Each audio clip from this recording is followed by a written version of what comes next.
Welcome everybody to the Cleveland Heights City Council Finance Committee meeting for December 3rd, 2025. It's 5 o'clock. We're in the City Hall Executive Conference Room. I'd like to call the roll. We have acting chair myself. We have vice chair Maddox. You here? Good evening. Thank you guys for allowing me to do this. Yep, I can hear you guys. Thank you. Still in traffic here. Councilmember Maddox says good evening. He has joined us via Zoom. We have Councilmember Larson. Here. We have Council Member Sheets, Councilmember Cobb. We have Addie. You want to introduce yourself and everybody from your group? Well, yes, good evening, everyone. I'm Rayshawn Caldwell, the interim finance director, and I have my assistant finance director. If you just wanna. Yep, I'm Tiffany Ware, the assistant finance director. It's a pleasure to be here again, once again. I Thank think you. this is our second one, so. This is our yeah. second one solo. We did have April, but April is out. Yeah, so. Mhm. I wouldn't say it's solo. You've been doing good work all along. She's been doing So- excellent. So the purpose of this meeting is really to focus on the budget and to I think if give a recommendation to council on to move forward and how to move forward with what we have. Talk about any kind of additions. I kind of thought it would be sort of an open mic unless our finance department has anything to present to us. Well, so I did send out the financials. I can go over that October really briefly.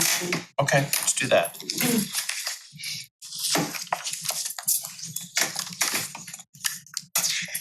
So I won't go through all the pages, to be brief, but just kind of the highlights. So let's start on page 3 with the revenues, and this is for all funds. For October, our revenues came in at page 2. Yeah.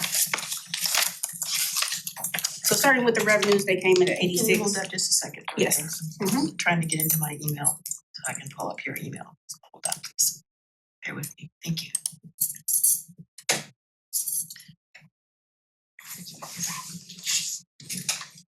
Got it. Thanks. Yeah. Okay, so for October, our revenues came in at 86.4 million, an increase of 4.6 million or 5.6 compared to October of 2024.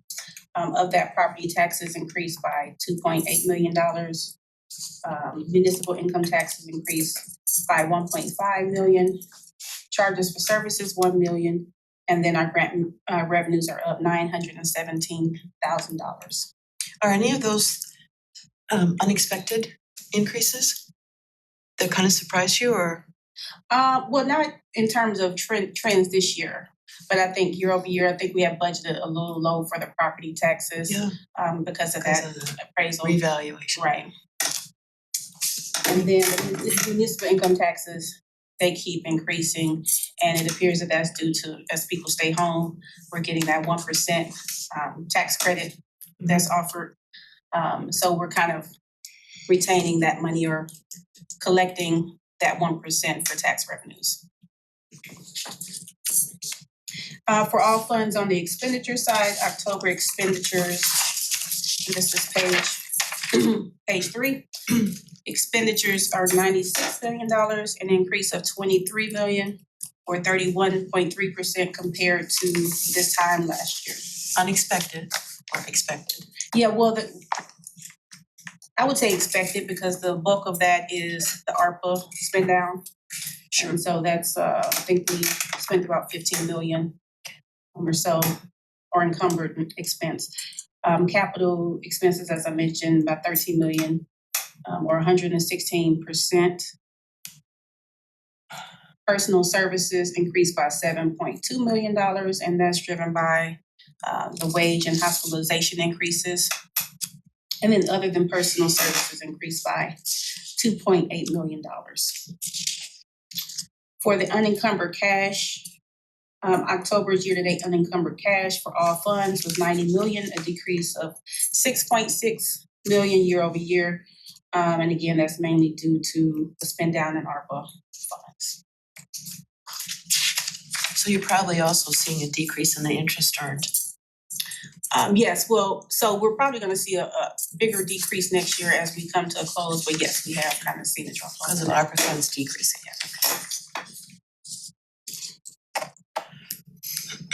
On page 4, October year to date, I'm sorry, for the general fund, this is for the general fund, the total revenue for October was $56.5 million, and that was an increase of 4.4 million, or 8.5% year over year. And that's the same drivers as all funds, meaning municipal income taxes, property taxes, as well as grant revenue. Using the run rate, we're projected to come in at about $67.8 million in revenues. And that's a little inflated because our property taxes, we get our last distribution in August, so we're not gonna get those for the rest of the year. But we should be close to 65 to 66, somewhere in there. For the general fund, October's expenditures were 47 million, and that's an increase of $8 million, up 20% compared to this time last year. Again, the drivers were in the same vein as all funds, with wages and hospitalization increases being the biggest driver of that increase. Again, using the run rate, we're projected to be at around $56.4 million in expenses. Thank you for breaking that down by department as well. Yep. It helps. Tiffany did all that work, so. Thank you, Tiffany. Your eyeballs are falling out, but Yeah. For the general fund unencumbered fund balance, we ended up at 37 million, up 5.3 million over October of last year. And then again, as I said, just for kind of brevity, I won't go through the rest of the slides, charts and illustrations, just detailing what I just shared. So my big question is how does the review of these numbers impact what we were provided in the budget book? So, Anything major? So nothing major, we should still be in line with that because that was based on October's projections. So month over month, we didn't see, huge swings or anything, so we'll still be, Close to that. yeah. Any other questions regarding the October financials? just thank you. Yeah, thanks, it's really good to have. And thank you all for your patience, so. Question if I might. Are we getting more property tax revenue from the top of the hill TIF fund than was originally anticipated? Do you know? More in revenue, so compared to when? Compared to the original projection on how much property tax would be paid by that once it was completed? Yeah, I would have to take a look at that particular line item, but what I can say is that it's basically an in and an out, so whatever we collect for, that's the top of the hill, you said? Yeah. Yeah, it just comes in and we have to pay it right out to the trustee, so it's a wash. So even if we did have an increase there, it's not staying in the fund. Thanks. I do have a question about the unencumbered. The fund which holds the ARPA dollars, 241, is in the negative, and it looks like that amount that we transferred this week, we have approved that $496,000 transfer for the bathrooms at Kane Park. Is that what that was reflecting? Yeah, so that's so that for approximately $400,000, that will post to 241. It was an item that was kind of, for whatever reason, left out of that encumbrance, and so yes. So Expect you, going forward, you would expect to not see any dollars, negative or positive, in the unencumbered funds, Correct. for that fund. They should all be encumbered at this point. Correct. Yeah, and we're actually finishing up our reconciliation for those encumbrances. And this particular item, we plan to get that rectified as well and squared away. So yeah, you should see a 0 in that encumbrance column. Thank you. I am trying to look at the screen to make sure that Councilmember Maddox doesn't have any questions. But if you do, Anthony, just please speak up. Absolutely, Because, thank you. yeah, because we're not faced at the we're not faced at the TV, so. And I think we really just don't need to ask for permission to speak. I think we just ask questions as needed. So maybe to start off with, there's our last council meeting of the year is likely gonna be in the middle of this month. And there would be some tightening up, end of year transactions. Mhm. Have you, are you ready to prepare those, or when do you think they'll be prepared, or what's your plan on that? So yes, we have began that process. We did submit the legislation for any budget adjustments and transfers that we need, so that should be on the 15th. Okay, So we'll have that all put together, detailed and.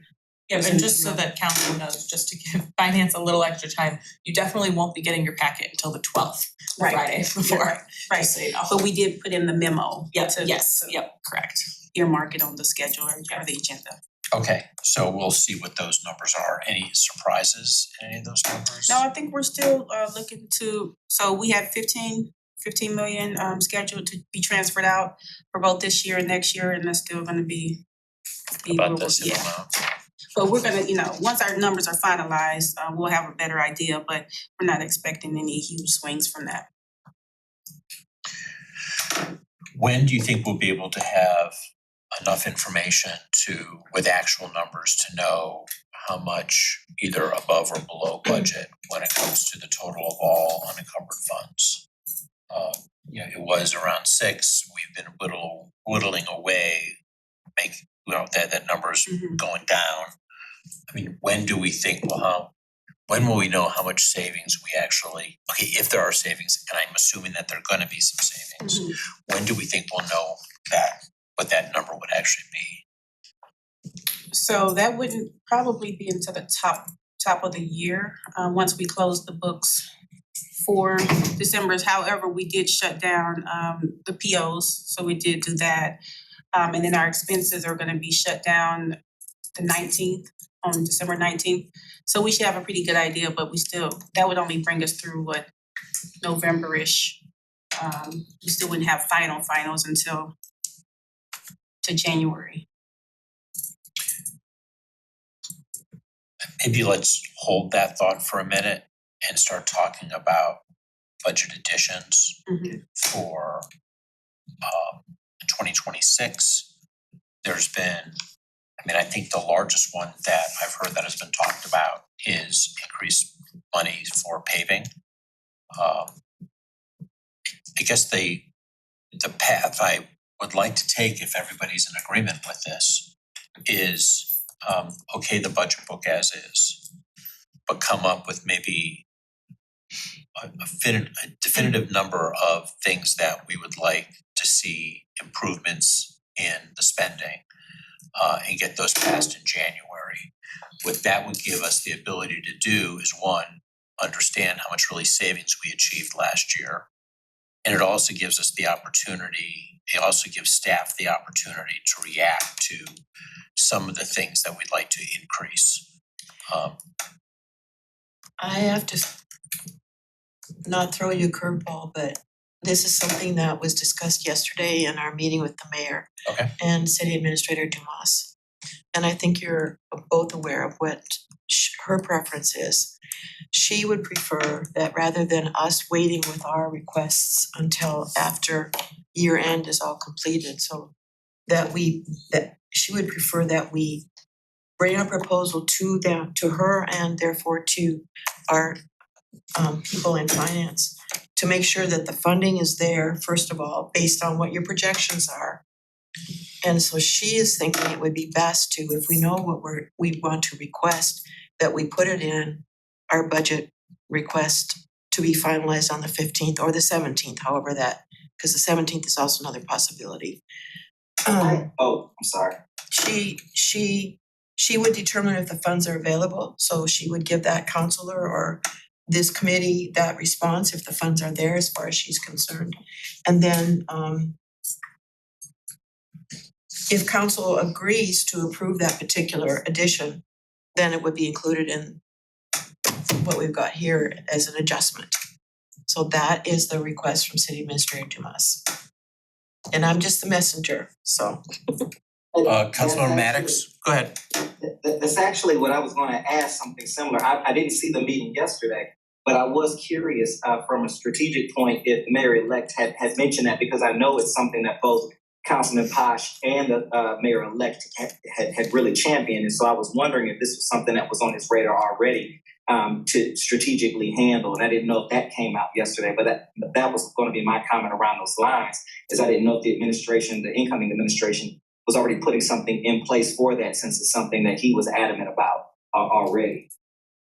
The paving, Yes, the paving, because I recall him wanting that increase as part of our conversations earlier on when we started the budget process. I know it had come up quite a few times, so I didn't know if he had brought it up yesterday in the meeting or if there was any plan to meet with the staff after. I was just curious about that. though this was just a leadership meeting, Anthony, so that wasn't, Councilor Maddox, that wasn't recorded. It was Mayor Kuda and City Administrator, and Oh, okay. DeVito and Vice President Russell and myself. It's a weekly meeting that we have. So that did not come up. The paving request did not come up. Okay. So I'm actually very okay with what was suggested and certainly want to work hand in hand with the administration Yeah. on any kind of budget increases, and whether or not, if it gets approved on the 15th or the 17th, or if it gets approved in the first week of January or the second or third week in January, I'm all for that. I do think it would be wise in this meeting tonight to come up with some just rough numbers that we can give to the administration that can be considered. I mean, we've thrown numbers out, but maybe we can give some rough numbers, but still know that those might need to be tweaked along the way. Have you heard a figure for adding to paving this That's year? what I was gonna ask, cause I haven't heard a specific figure. I haven't thrown either. out. Well, the number we've heard, and nobody's disputed the number, is we should be spending about $6 million a year on paving. Right, but we can't do that this year. I mean, I thought we talked about phasing an increase in. So I believe we have another $1 million this year. Yeah, she put in So- additional, Director Klingscale added over $1 million from what she had last year. I would like, my gut is how far we can stretch that million, make that million number maybe 2. An additional 2 on top of this year's budget. So an additional $1 million off of the request in the book.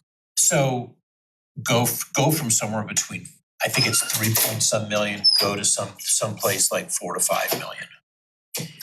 And we have to also deal with the capacity of the Public Works Department. So Well, obviously, that's true. My issue though is there's already a street list that they have of priorities. They would just dig deeper into that list and make sure those additional streets don't have like East Ohio Gas coming in and repping them up right after the work is done. always, yeah. And I believe a lot of this stuff can be outsourced, but you're right, there's a capacity issue that has to be figured out. Mr. Chairman, Yes, please go ahead, Anthony. about your capacity issue, I was just asking, I know that I stepped out during the budget hearings. We never got really specifics on their incoming or internal capacity needs in terms of increasing this, because for the most part, we do contract that work out. Do we have any specific idea on what internally would need to happen in terms of hiring to increase that? Since for the most part, we do contract that work out to other companies. And I'm sorry if I missed that already. I was just curious because I'm wondering how much of an increase internally they would have to have versus just increasing the budget going out in terms of the contracts. I hope I'm saying this right and it makes sense. It does. It does. I think maybe in our request, we, instead of asking for just paving, we ask for paving and the capacity to increase the paving, not only this year and next year. I don't, Councilor Maddox, in response to your question, I don't recall, perhaps my colleagues do, I don't recall Director Clinkscale being opposed to an increase in funding, but she did indicate that she would have to do some additional planning and work with planning and development in order to make that happen, and it would have to be fairly soon, because as you well know, she starts bidding as soon as this budget is approved. So, and that's my concern, is that making sure that she's on board with it, so that's all I'm raising. Thank you. I And think, sorry about that. no reason to be sorry, but I mean, I think that's. Okay, so this is my ask for the committee. We're at, I don't have the number in front of me, but we're asking for around, 3.5 million for paving. I would like to see that number to be increased to be somewhere in the 4 to 5 million range. With the understanding that capacity issues might be impacted. I mean, is there, maybe you include some capacity. Maybe that budget number can be used to also help increase the capacity of the department so we can do more paving in the future. I would also ask, what can be done to make some of this more sustainable? So are there grants we're able to get? Are there other things that the administration can be doing over the next 12 months to find where we can get more road money from other sources? So and if you're saying that you want okay, so if we're saying road resurfacing and capacity increase, you're not necessarily talking about that one fund being increased by 1 to 1.5, because then you're talking about increasing personnel fund as opposed to like splitting up that increase over personnel and then over the actual fund for the road Right. resurfacing. I guess it may take more money staff-wise, so out of the, let's say 4.5 million, 5 million, whatever it is, some of that might be some personnel money in order to get us more capacity. Or rather, I guess more part of the 1 to 1.5 million increase on the already 3.5 million or whatever is in there, part of that would be personnel as opposed to actual paving. Counselor Maddox, I have a question for you. With the paving, let's just say we don't increase the staffing for Cleveland Heights, but we increase the number of contractors. We give more jobs to the contractors. Does that also indicate that more money is spent on engineering? I believe so, yes, and that's the part that I recall her speaking at, that it's the background work in order to get that done from the administrative standpoint. And as we were talking, that's what I'm thinking is going to be the issue. It's the administrative back behind the scenes work, I think, that would increase with this. Yeah. And so I don't know if that's the impact of the capacity, but I don't know if her hiring would account for that already. Or if that's something that we want to step into, but absolutely, I think it's the administrative work behind the scenes to prepare those that I think would absolutely have a major impact with a budget increase like that. I'm not saying that it's not a bad idea, but I think from a staffing level, and I don't know, I see Mayor Kudas there, I don't know if he discussed that with her at all in terms of who is responsible for that work or so from an administrative standpoint, but I'm thinking that that's the issue from a capacity. I think it's more admin than the actual construction. Thank you.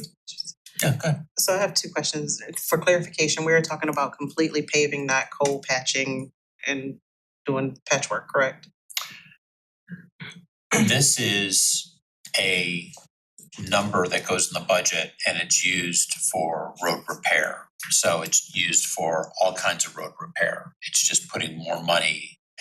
We're letting staff decide how they're actually spending that money. So maybe it does mean that they're doing more large, what do they call them? Cold large- patches. Large patching areas, which is where they cut out a big area.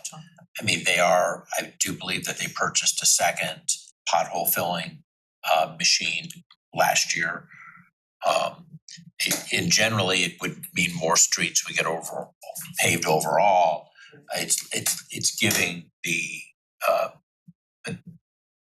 Public Works Department discretion in how they spend that money. Okay, so the second question, and I know this is something that Mayor Kuda could possibly respect. are we able to consider adding in salt for the side streets and taking care of that for next year? I mean, I can't speak to this year, but at least you know, I get think, to it for next year. I taking think that we in need to get consideration. some clarification on the city's policy. Yeah. I mean, I know, for example, Shaker has a policy that they do not salt side streets unless it's by an intersection or a hill For school? or school, or if they've had a massive event and they actually need to solve it. I see our mayor stepping toward the table. Welcome. I'm just saying, uninvited, but comes. You are Um, always so invited, sir. We put 800 tons of salt out between Thursday and Sunday. We had, I mean, if you can wrap your mind around 800 tons of salt. And I have a map, with red lines on it. These are the, major arteries. And then there are school zones and some that are kind of, I don't know if you call them major side streets like Silsby and Meadowbrook, that kind of thing. Then the school zones, I think I said that already. Director Cleanscale has ordered 500 more tons on top of the 1,500 tons. But we went through, I mean, if we have a couple more snowstorms, we're going to be ordering a lot more salt without doing side streets. She has the budget to do that, though. There's a couple of problems. One is we treat the salt with an agent. I don't pretend to really understand all this. I just know that it happens. But there's this agent we can put on the salt that really helps it be effective, but it has to be below freezing to use that. And we had that. Yeah, it's been, it just fluctuates, day to evening, so we weren't able to use that. The brine has been working, but again, we don't have that for side streets. So I think when it's below 32 and we're just plowing snow, I think that's gonna be better. Right now, this is the real difficult time. And it's just Mayor, back and forth. Yeah. Go ahead, Anthony. I just had a question about that, in terms of that, way back in the 90s, or 2000s when I worked for the city. I recall that a lot of residents were protesting salt and brine being used on those residential streets because of their yards and things. Have you got any feedback about that? I know it was a long time ago, and I didn't know if that was still an issue today. Yeah. But I recall to the point where people were putting signs out. They were furious, and that was one of the reasons we didn't do it, because of the impact it was having. Have you gotten any feedback like that recently? It was such a long time ago, I was curious. I haven't gotten any feedback about that now because we're not doing it, but except that a few people have said when we announced that in the e-newsletter, oh, I'm really glad to see the cities, following an environmentally sound policy. And a few people I've seen a little bit on social media in the last week. But, it was, let's face it, I mean, the Thanksgiving weekend was rough. It was rough because, people sent me pictures of very difficult to navigate on, what was this, Saturday sales day, or what was it? Small business Saturday. I mean, trying to get from the parking garage to Lee Road. Yeah, I mean, it was terrible. Alternatively to more salt or salt on side streets, I mean, we've talked about capacity being an issue on kind of many different levels, but wondering if capacity issue on a plowing situation. I don't know if we have seasonal people that come in that help out with those big massive pushes that we have to do. I'm not sure if that's a possibility. I don't know what the That was discussed on Monday. Yeah. Believe me, I had a meeting Monday. Okay. As I do this. And I think both Director Gonzalez and Director Cleanscale both acknowledged that might be the way to go. Yeah. It was my first suggestion. Because when they told the stories of what happened, there were people that when people don't show up, it's tough, so we do probably need more. And I think there's some people that need to understand what being on call means. Yeah. So Can I get some clarification on the 2025 budget versus the 2026 budget? Did the 2025 budget include a SALT number that included salting all roads, even side streets? I don't know. And for 2026, I mean, is there really a budget savings because we're cutting our salt budget? I mean, I don't believe I think we need to get that answered. I mean, I have another council member who was asked, because she couldn't be here, or a potentially new council member, or not potentially, a new council member that's stepping in the seat in January, about can we increase this 2026 budget so we're salting all the roads? I think Director Klingscale could give you a rationale for what she orders and when she orders it in real time, I think that would be helpful. I'm thinking though is from a budget perspective, I don't think last year we were planning on salting side streets. I mean, I think, No, that hasn't happened for 10 years. okay, so This is not a new policy. That's what I'm getting at here. Okay, no, is- that I could tell you. This is not a new policy. It's at least a decade. There is sort of like this understanding because of the last sets of communications where I think our residents believe that we're just starting for the first time not to salt. Here's the thing. We will and we have salted side streets when there's ice and we've gotten everything else done. We just do it, but that's not the policy to do it. It's just, we do it when It's dated. conditions warranted, exactly. And we're able to get to everything else first. So residents are right. There are side streets that get salted in certain circumstances. That is correct, but that's not what we do. It's a standard practice. Standard practice, yeah. Okay, so let's get some clarification on the salt. I can do that. That would be wonderful. Any other questions about that?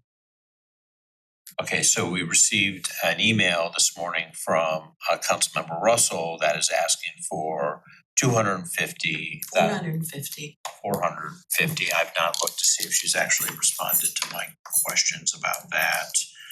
But this is for a dog park. And I'm not sure we're even down the road to even find the location of the dog park yet. I have a question about that. And someone correct me if I'm wrong, but I recall that there was a walkthrough of a park we were advised of, where they were starting to do the planning process, and I recall it was around Cumberland. Does anyone else recall it? And I was going to ask her that same question, but that was a confirmation I thought we had gotten in a meeting. Does anybody recall it being that location, or and the secondary location was Forest Hills Park, but I don't know exactly what meeting that came out of. Does anyone recall that at all? I recall it, Councilor Maddox, and but it was never finalized. I mean, Okay. in was my explored. mind, right now, there's work to be done still on this proposal. It is part of the master plan for Parks and Rec. It's $450,000, which perhaps we have other priorities that we need in this city right now. And I don't like to disappoint Vice President Russell, but I can't support it right now. The other part of this is there are environmental issues that haven't been fully vetted, and that would happen once a location was selected. I'm hoping that this could be part of the strategy. We talk about 5-year plan rather than just doing things year by year, that this dog park could be part of 2027 or 2028. I'm just not ready to support it right now, and that's my opinion. So Director Gonzalez did respond Yes. to the 450,000, and I think he said there was some money No, No, he said no it was money? in the It's in the Rose master master plan. Okay, So there's So it'll not, be included whatever that budget is. Yeah. But that budget's not been determined okay. because it's not for 2026. It's my understanding anyways. So to sort of recap what I'm hearing is for me, it's in the plan, just still being reviewed. So the administration is looking at it still, trying to find a location. There is a Parks and Rec master plan in the process of being developed right now. It seems to me with that, it's too premature to allocate monies for that dog park at this point. Is that what I'm hearing? I mean, I Yeah, mean, I would need additional information and just transparently, I think if any of the residents here, we're allocating $450,000, first question they're gonna ask is where this park is, and the second question is what are we spending almost $500,000 on? So I think without having those two pieces of information, allocating that, it's gonna cause an uprising anyway. That's just a lot of money, without clarification on even a site. Because that could balloon based on what park it goes to. And that's what I was curious about is exactly what the breakdown was on that myself. But I think if you're gonna allocate $450,000, I think people need to at least know where, so it gives them a sense of what you might be trying to do. We're talking about $500,000, so I agree with that. well, I mean, I think Councilmember Russell's work on this is not being ignored. I mean, I get the sense that there was no interest in a dog park until she brought this forward. And now staff is working toward trying to find a dog park solution. And so I think we should respect that and, kudos to Councilmember Russell for getting the ball rolling on it. But I don't think we're at a point where we can budget anything. I mean, if staff comes to us mid-year, we can always amend the budget to do it. We just need to make sure as council members we're inquiring and making sure that this item is on someone's work plan. Well, as part of the PRO master plan, the Parks and Rec master plan, Director Gonzalez was saying that that plan will include the recommendation for the best location to place the dog park based on expertise and community feedback. So that'll be part of the greater discussion. Great. Oh, that's perfect, yeah, that makes a lot of sense then about that. Yeah. I think it's a great idea again, but yeah, do you have more specifics, I think? Additional items. Can I just add that, it's always a good idea to, we should be looking for. And we're at 62 million, right, on the general fund, any big ideas we should be looking for offsets, okay, what could we live without if we're gonna do this, especially when we're right there at the tipping point. I don't have any additional requests. If I could bring up something to what the mayor just said, I think that's a great idea. I also think that if you do this plan right, it may not cost that much if you can incorporate that into something larger you're doing anyway. So I think having a strategic plan for that amount of money will allow you to actually save money in the long haul if you're looking at multiple projects across the parks. I imagine you can cut that in half if you're including it into something else you're doing anyway. So I think that makes a lot of sense. Sorry, I just wanted to add that. Fair statement. There was some issue about the arts. Yeah, $100,000 into the planning departments for public art assessments. Yes, They built it in, right? I don't believe they did. No, No, no. this is, That would It's be on us to additional. add. I'll send everybody an email that has the specific department fund. 101-5101-2055. It's that. I just sent it out, yes. And that's specifically for Noble and Taylor Road to supplement what they're gonna get in their requested grants.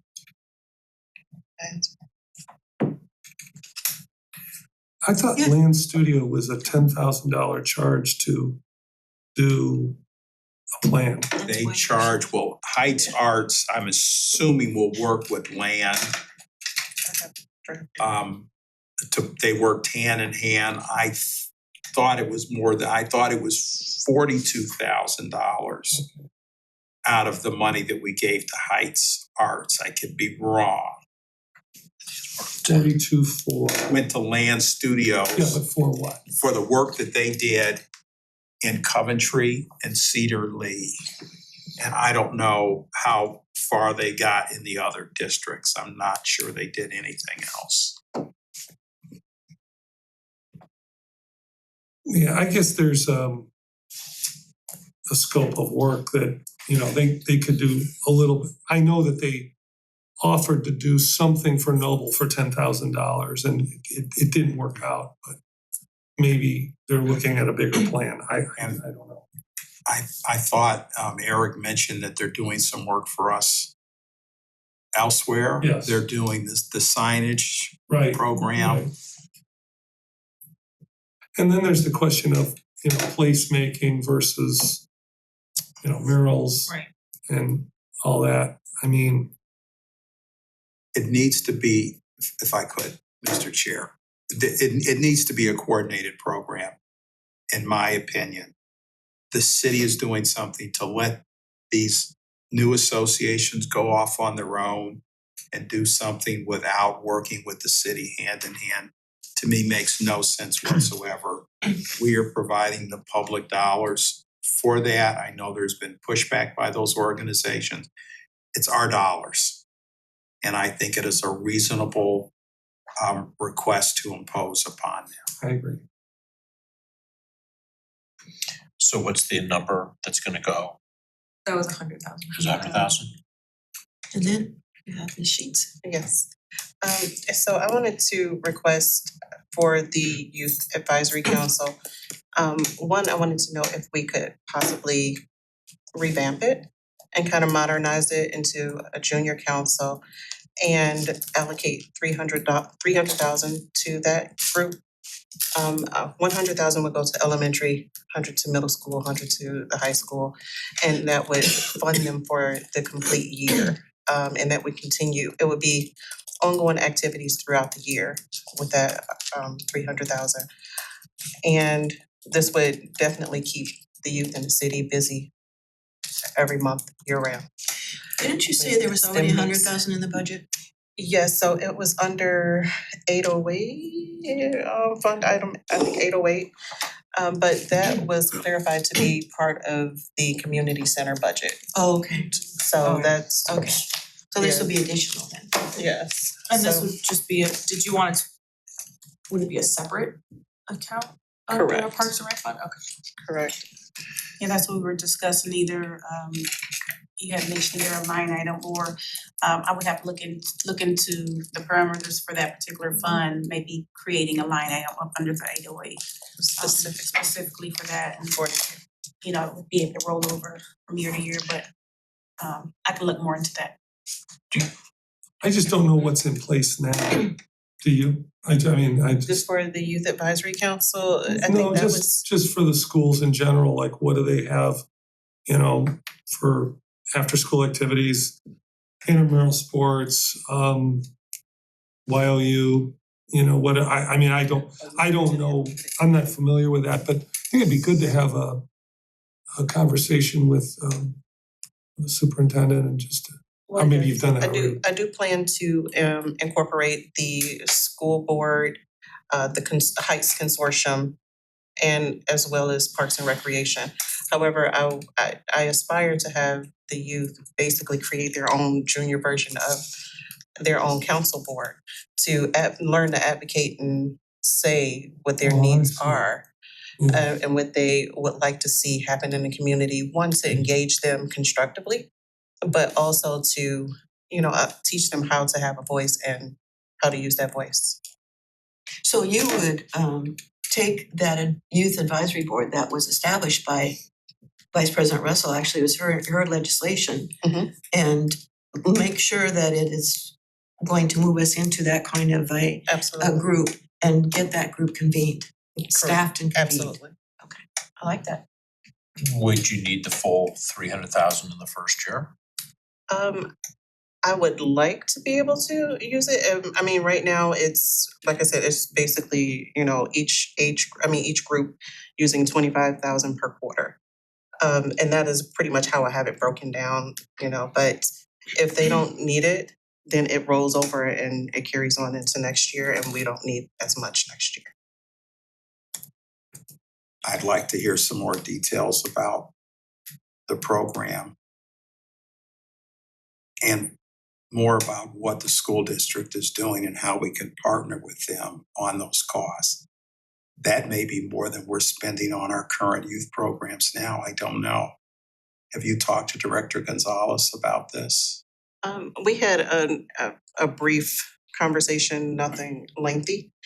And I don't know right now what we are spending on the youth, but I can definitely see that they're just not engaged. So I'm trying to find a way to get them engaged and basically have the funds already allocated so that when they do come to the table, we are ready to move forward with something community-based. And this is covering all of the children in the city, not just, you know.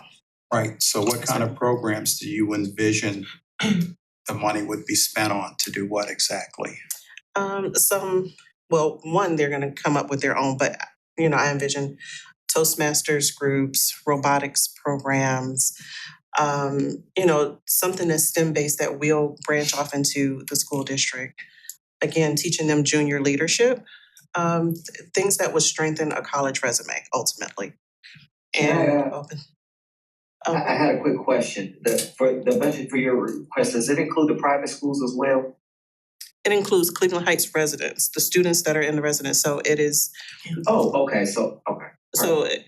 you know, those that are in the private school and those that are homeschooled also would also be factored into it, as long as they are within the city. Because just so you know, the only landmine that we've hit in the past doing something like this, and it's not a problem, it's just the fact that when we communicate those programs within the school district, you're also getting those UH and Warrensville and East Cleveland folks. And so as we're communicating that, we'll just have to work on a way to make sure we're incorporating that, because there are Warrensville and University Heights students in our schools. And then some or South Euclid, I'm sorry, not Warrensville, South Euclid, on the Warrensville side, who are going to the schools on Colony, Warrendale, those streets over there. So I don't know, historically we've embraced that and we've included and incorporated them. But I just wanted you to know, as we communicate with that, you're gonna hit those margins that are outside of the actual Cleveland Heights residents if we're working directly through the school district, and the school district has just asked us to really find a way to make sure we're incorporating them, because it's difficult when you start telling a student in the district they can't do it because they're actually not a CH resident that way, with some of that, the programming. And I think this is a great idea, but I know just based on the past, I've been involved in those as a student in the past, that it's some things that we've had to balance before, with students that are kind of on the margins. You're looking at anyone who's north of Forest Hill, that area of Monticello, and then on the border of the Warrensville area as well. That's typically where you have that, and then that Silsbee area over there, you have a lot of our UH students that this would also impact. Okay. So, Sorry. I'm sorry, go ahead. No, Yeah. thank you. I mean, I think it's a great idea. I'm not opposed to allocating some funding, but I think that we have to have a more concrete Absolutely. proposal, a better estimate of costs, a determination as to you know, what the staffing needs and requirements are gonna be, a breakdown.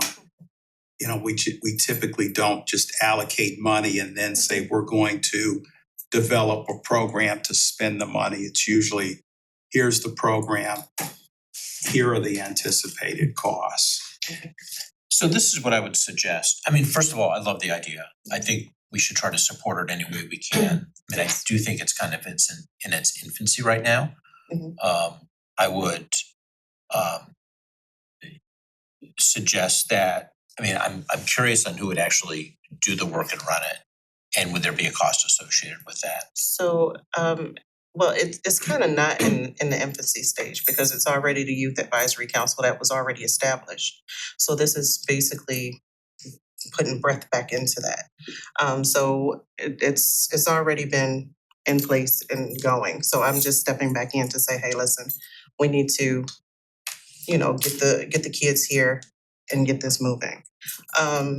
So as far as the who would man it and who would come and oversee it, I am actually volunteering to sit with the kids. So there is no actual staff. The kids are, stepping in, they're using their own voice and they're learning on the way.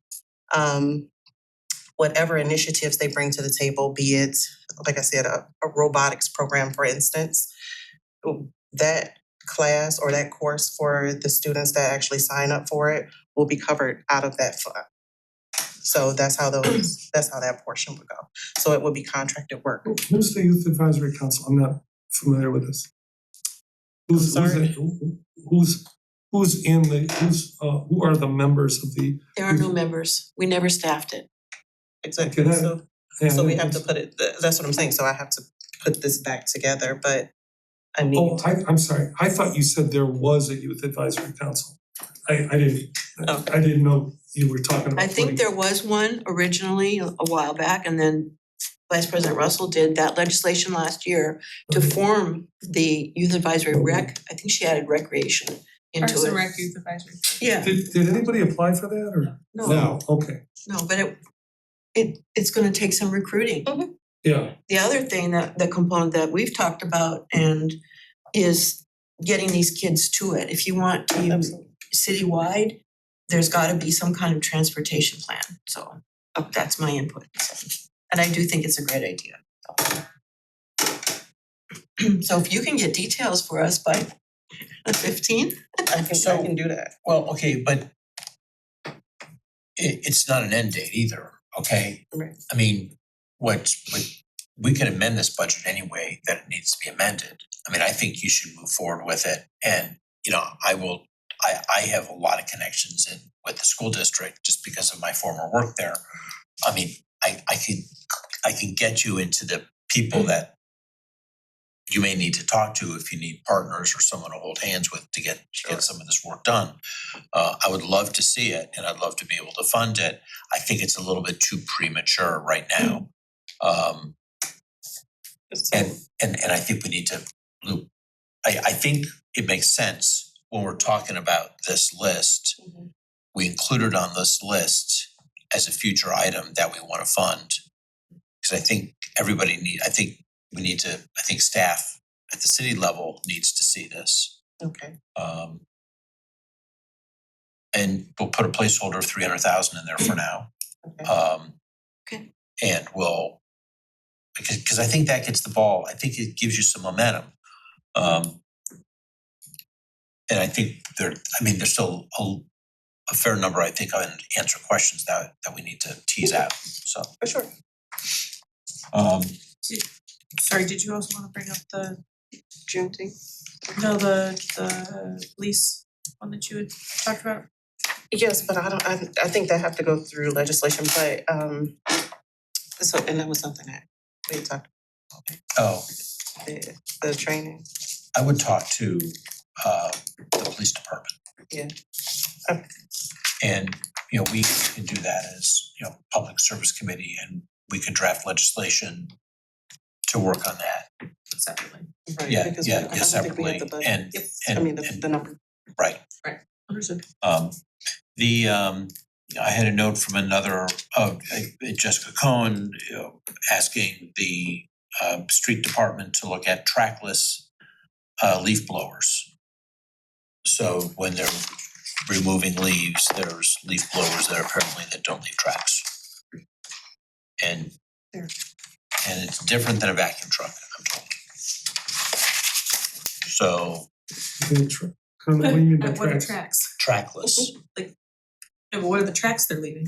On the lawn when they blow them off. It's the big Oh, the- fans. oh, the Those are ones that you machines are push. Fans. Yeah, to get them in With the the street. wheels on them, right? Yeah, That's what and they you're- leave tracks on the tree lawn sometimes. Yeah. Cause there's some guys that wear the backpack and just, pull them out there. They're not as fun to use. I would not think so. I'd like to drive up into my yard in the pickup and use the snow shovel and get everything off. So, I wish that was trackless. Have we covered everything that we know? There's the deer item I wanna bring up real quick. So, the next step for these requests, we wanted to make sure that City Administrator Dumas works with the Finance Department Right. to certify the funds. And so if you can communicate that back to at least Chairman Posh before we have our meeting on the 15th, that'd be really grand. Because then, and also to add, so, cause she's helping put the transaction itself together for the agenda. So if we can keep the circle in terms of who needs to be included on these requests, that'd be great. Can I make one other suggestion if we're all in agreement? Are we in agreement to also add another item? What can we live without in this current budget in order to afford some of these things? Does this finance committee feel comfortable about adding that language when we're communicating this back to the administration? I'm not, only because just my experience working there, from what I've experienced on the planning commission and now just the years of disinvestment, I'm not quite sure how I feel about that, because in many cases they're actually feeling a sense of hope that things are being invested in. So I think if there's something that we're underutilizing or not utilizing, I think it's absolutely prudent to hear it. But I just don't want them to feel like they have to find something to feed it. So if there any way we can word that language, if that's what we want to communicate. But I do know, just with this particular council and new form of government, I can tell you it's night and day in terms of the attention and detail, in terms of the investment in the employees themselves and the equipment in the departments. And so I'm not quite sure what they could cut, because in some cases they've been waiting years for some of this, but I could be wrong. I don't know what.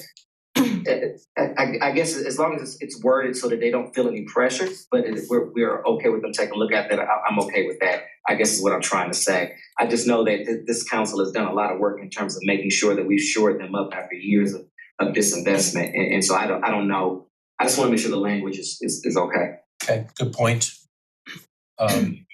Councilmember Larson? I see no reason to decrease anything at this point. I'd like to see what City Administrator Dumas and our finance peeps come up with in terms of funding. I'm looking at that 37+ million unencumbered balance right now. We know 15 million will go to fund this budget, the capital investment. So there's still a little bit of wiggle room there. I just don't want to take anything away right now. Yeah.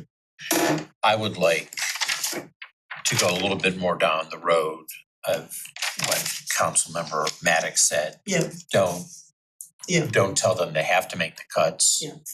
Look at if cuts can be feasible to what was already presented to us. And also To make room for the council's request? not make room. But if there's something that they feel like they can, let them make the decision. We're not making the decision. Directors? The directors. I mean, if they come back and if these are all budget increases, they're budget increases for us to consider. But give them the option. I mean, if there's something that they feel like they can live without, I just would like to look at that. But I don't want to take anything away from what they want either. I would also like to comment if there's the ability for us to use some of the budget savings from last year. So this is why it's important to me to know what extra money will we have left over in the bank from 2025. Because if that number is $5 million, we can bank some of the $5 million and it also funds these things, in my opinion. Just, You can find that, right? It's fine, $5 million. yeah, we may not, we're not gonna have that number in December, but I'd like to make sure that that gets. I like your attitude. We're now encroaching on the next council meeting for the administrative services. Is there anything else we need to discuss? So up for consideration is the paving, the $1 to $1.5 million for paving. And the art assessment for $100,000. Those are the only two items that. Oh, yeah, it's 300. 300 for that, and then we didn't have a number for salt. So, but just looking, there was just a question about salt, I think, and that was the only thing I had.